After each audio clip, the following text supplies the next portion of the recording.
Hey, what's going on, everyone? It's your coach, Trevor Bucheri here with Nutrition Day. Pumped about that. Today, we're actually checking out an article that I thought was interesting. Looking through, it says top 10 nutrition trends for 2020. So I figured I would just actually go through and we would just kind of break them down um, and just kind of riff a little bit. You know, some of them I may have opinions on, some of them I may not.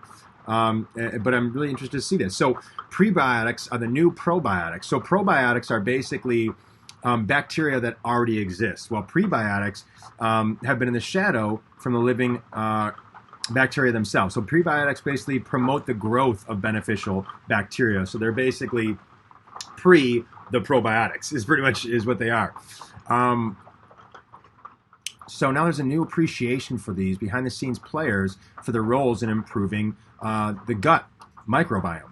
So great. I mean, I think prebiotics and probiotics, I think anything like that are fantastic just for overall gut health, our ability to digest food. I think it's very, very underrated and extremely valuable. Extremely valuable. Prebiotics, probiotics, and digestive enzymes, I think all those are fantastic, regardless of what nutrition program. So vegetables are working overtime. There were souped up sauces. I can't pronounce that, but tomato sauce that actually contained 10 different vegetables. So this is really cool. You know, companies are starting to become more conscious of what people are looking for. So True Made's ketchup and barbecue sauce, hidden vegetables, you know, instead of added sugar. Prego tomato sauce with kale, white beans, and chickpeas. I mean, that's pretty impressive. Beets and sweet potatoes. I mean, these are great, you know, coming up in like crackers and chips and stuff like that. And I saw that as well. So very, very cool. I think that's fantastic. So coconut, you know, coconut's become a big thing, but it's really interesting as well. Let's see where they're going with this. Mm-hmm. Yeah, so basically they're talking about, you know, coconut bars, dark chocolate with coconut bars, which is I guess good for indulgent things, but it's kind of like, I mean, it depends. It depends. You know, again, are you using that because you have a craving and it's kind of like, well, this is better than a candy bar. I still want to get in shape, so I'm eating this to kind of have my cake and eat it too. Because I love that. You know, that's eating with intention. It's like, you know what? Um, I'm dying right now. I need something. I need a treat.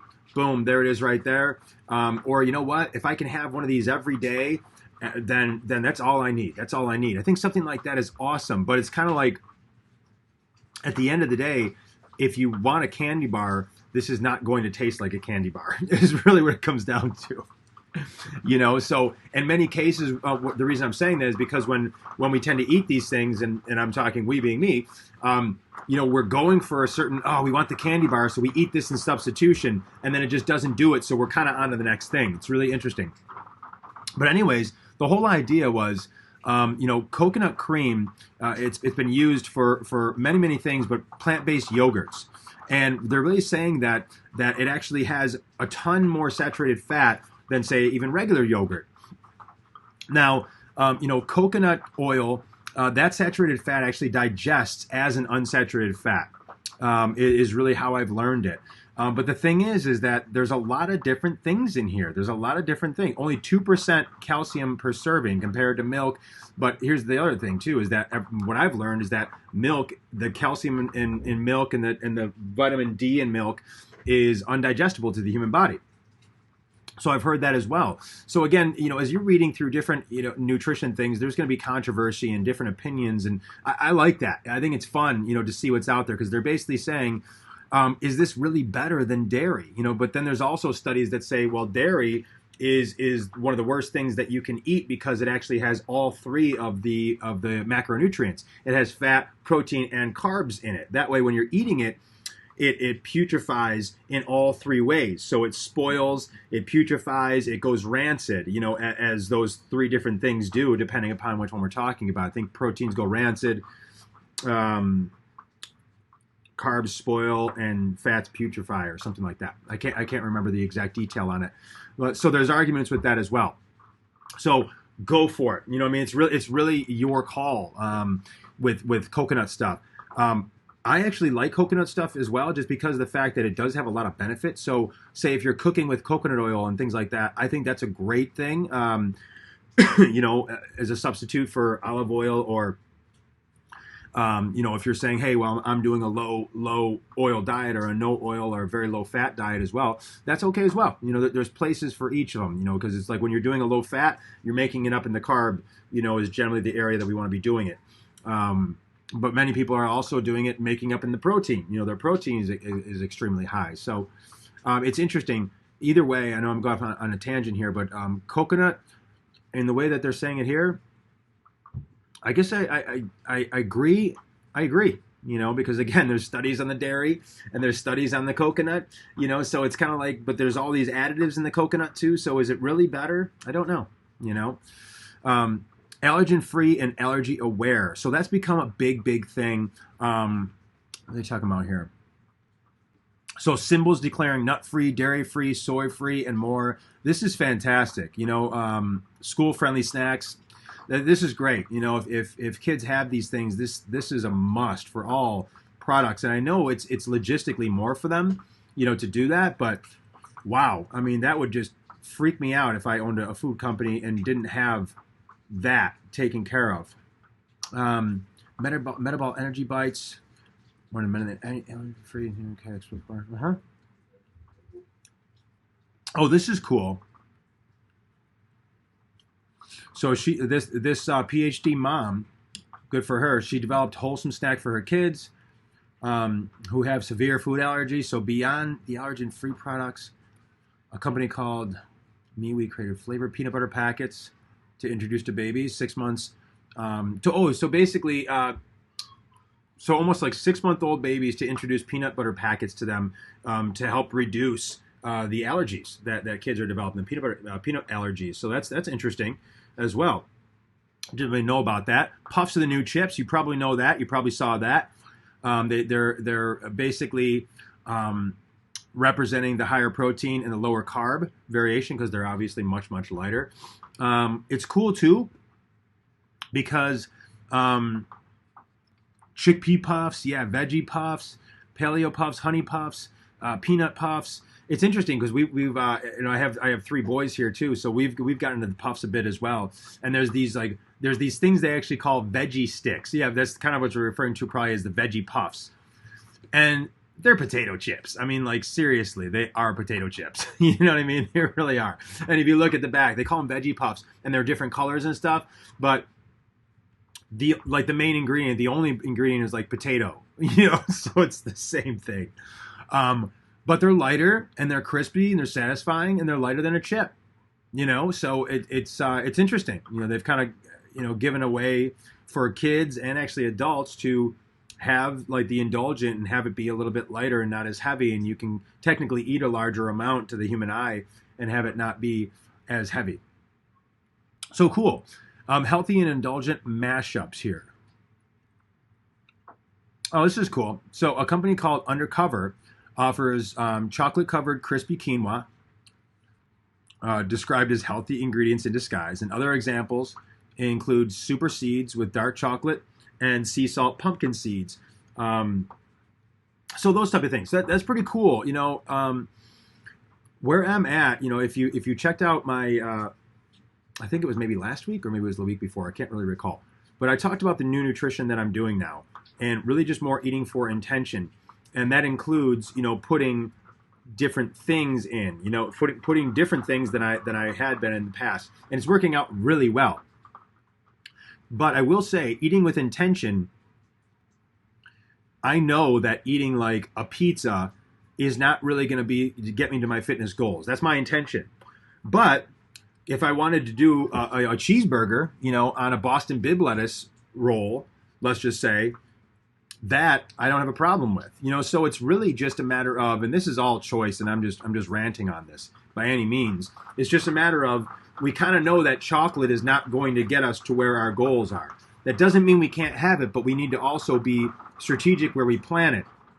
And then also, now keep in mind that you can actually plan it more often if we're doing it in controlled mini pieces.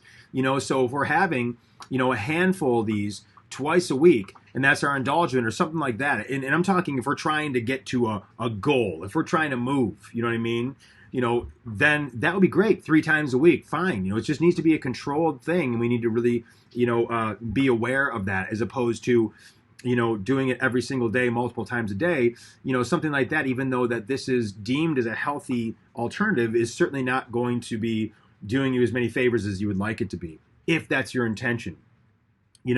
So but other than that, I think it's cool that they're putting these things into play. It's just, this is where we got into and this is completely different, but it's the same thing that how fat free, carb free, high protein, all these different things have been marketed. It's the same thing, and then people go and they overindulge in whatever is marketed, and me being one of them, So this is the same thing. It doesn't mean that this is a safe food. It also needs to be planned and strategic in the way that we're putting it in. But if you dig that type of thing, fantastic. I'm not really a chocolate guy myself, but my wife loves it. So those crispy quinoa things look pretty cool. But that's good. Companies are becoming conscious of what people are looking for, and they're putting, healthy things together at least, which is great. Portable and single serve. So, new yogurt. Isn't yogurt single serve to begin with? I don't know. So, yeah. Okay. Single serve portable packages, such as new yogurt. They are single serve, right? Nut butter pouches, cool. Culture snack company. Interesting. Oh, flavors like I can't green tea for adding to bottled water. That's been around, those packets. Nature Nate's Honey Company showcased single serve packs of raw and unfiltered honey, including a new raw energy honey promoted as a no crash boost for your active lifestyle. That's really cool. So they're actually taking this as like a 5-hour energy approach. That's pretty unique. That's a pretty cool thing. And you can have, natural honey. Now, that is considered an animal product, if you're, say, a vegan or plant-based or whatever. But that's something I would definitely do. I think that's really interesting. I'm curious. I mean, we've all taken a spoonful of honey or whatnot, but when you're using it with the intention of for energy, which is kind of how those 5-hour energies and things are used, that's an interesting look right there. I like that. That's cool.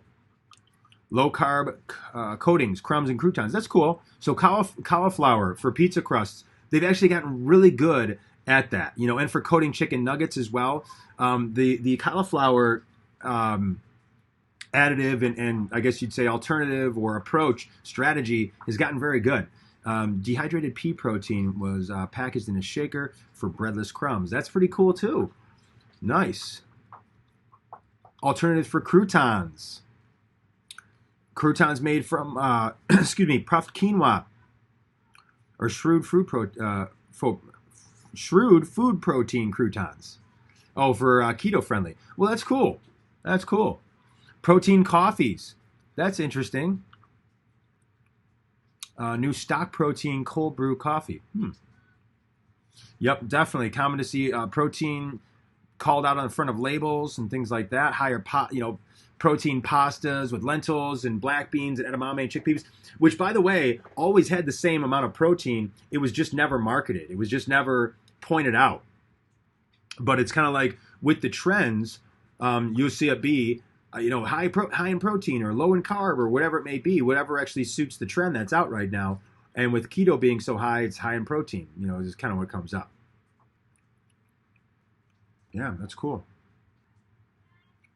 Portable hummus toast kits, cup of chickpea hummus with a crispy whole grain toast, and everything bagel seasoning. That's really cool. That's interesting for on the go stuff. It depends on, again, what your goals are, but it's interesting where the trends are going to. Dairy gets crafty. This is interesting.